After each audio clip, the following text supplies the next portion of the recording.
unless we stop pork barrel, this will continue forever and ever. We'll keep on having systemic breakdowns every couple of years. Kasi parang wala nang silang dinadiyos eh. Parang wala nang rules. Tatakbo ka para magkaroon ka ng pork barrel. Pagkatapos, ang pork barrel mo, hindi talaga mo pinamimigay yan. Kukunti lang yan, those are little crumbs that you give to the masses. Titago mo para bibilhin mo mga boto, para mas malaki ang pork barrel mo. Kung congressman ka o di maging senador ka, mas malaki pork barrel mo.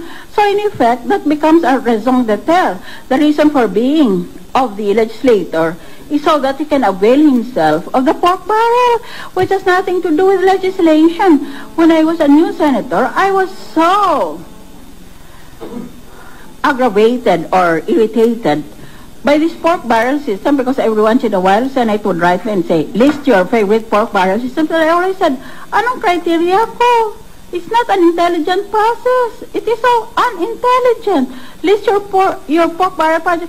Paano ko malaman? Sana meron kaming listahan. Here are the priority depressed areas.